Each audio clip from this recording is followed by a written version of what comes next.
All right, Brock the Shai. Okay, the honors the apostles of GreatMillStone and honors your brothers that be pushing this truth and sincerity throughout the four corners of the earth. This is gonna be a two scripture, quick hit video, and this relates to maybe part 6 and 7 of the of camp that I had this week, and pretty much what you had was a Israelite, Jake, that was scattered amidst the Moabites. And when you see the video, you could tell that dude's an Israelite. And he was going into the fact that he was going to have the Gentiles grafted in. And when you go into the historical understanding and the different things associated with the scriptures and how the Mosai was going to bring back the whole entirety of the 12 tribes, pretty much you find out what was being grafted in, okay, was of the same vine. It was of the same root. It was the same people.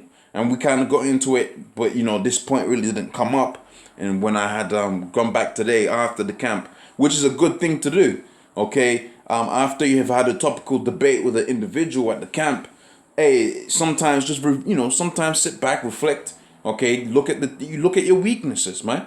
Look at your weaknesses, okay. Reflect on the stuff that you felt you really should have got in more depth in, okay. Because this thing is about a thing of self-reflection. It ain't a thing of just being out there and you giving out cuts and whatever, man. Okay, because even in a so-called cut session, there's gonna be stuff in there that you're gonna be weak at, and that's the stuff you really want to build up. Okay, this is a thing of a whole body. Okay, you might think you're on point, but really, if you sit down, there's stuff that you can work on. And this is definitely something that I could boost my game up on, because a lot of these scriptures, you come in, you forget about some of these scriptures and you forget about how important they are. Okay, this thing is built off of the basics of scriptures. The scriptures talk about the simplicity that is in your Shai, and this is one of those simple scriptures that destroys that whole Gentiles or heathens. Okay, that completely destroys that. So 2 scriptures. Okay, this is the book of Romans, the 9th chapter and the 24th verse. Let's not forget, already in the first 2 verses, he's already destroyed that whole heathen Gentile thing.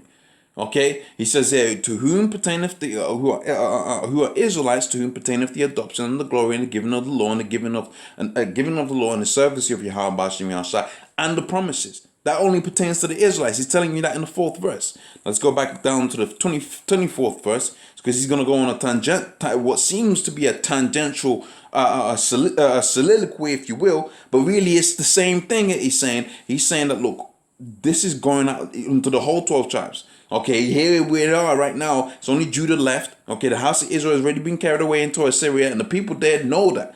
Okay, they already know that. They've already established that the 9 tribes plus a bit of Levi, which was amidst the so-called northern kingdom.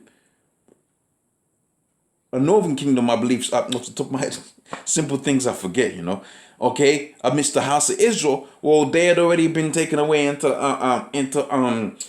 captivity underneath the Assyrians, man. Okay, and then being taken away captives underneath the Assyrians, they knew that it was going to be through the scriptures. Ultimately, the people that was there knew that they was going to be grafted back in, and they was going to be they're going to obtain the mercies. But also the whole entire Israel, whole entirety of the Israelites, which were the by way of the diaspora, they was going to have to apply these same scriptures to apply to themselves. That's the gravity of it. Okay, here it is. You had Jakes out there, the Pharisees, the Sadducees, all of these different sects that was coming up against Paul and saying Gentiles can't come in. Well, now they're Gentiles. Now they're applicable to the same means of scrutiny, because now they can't pull out the record and say, look, I'm off this house and this house and this house, man. Okay, so it says here, 24th verse, even us whom he hath called, not of the Jews only, but also the Gentiles, as he saith, also in OC, which is Hosea, which I'm going to get now, I'll call them my people, which were not my people, and beloved, which were not beloved. Who's that talking about? So he's saying these Gentiles, okay, they as prophesied within the book of Hosea, okay, they was going to be called not my people, they were going to be called my people, which were not my people.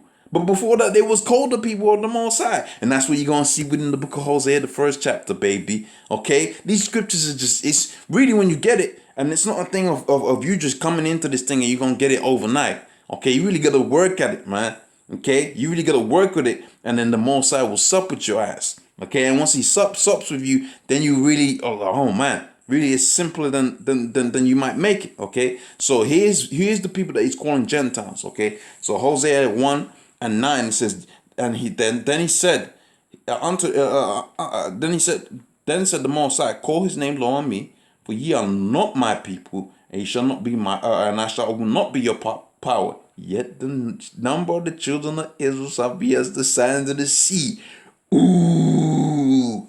Okay? So that people that is talking about within the book of Romans, the 9th chapter, which were not my people, which were not the people of the Most High, were really the people of the Most High from the time of the covenant within Egypt, was disregarded for the iniquity that he was committing and following Baal. Okay, setting up temples. You read about Jezebel and how pretty much Jezebel had it to where the whole entirety of the house of Israel were underneath the vibration of the Canaanites, because she was a Canaanite herself. Okay, and they was following those different customs. See, Ahab thought it was going to be good and economically beneficial for the city, of which he was kind of right, to make up a marriage with Jezebel. And in so doing, he had the whole entirety of the house of Israel in that vibration, in that vein, man. So you had it to where you had to have it to where the prophets came on the scene and said, look, and said to the prophets of Baal, said, look, get the fire to come down. Let Baal bring the fire to this meat, man. Okay, let's barbecue this with the fire that Baal's gonna break down. And guess what? That didn't happen, man. Because the Most High was working for them prophets, and when the prophet said, "Look, for the name Yahweh Hashem Yahushai, let the steak be well done," that steak was well done, man.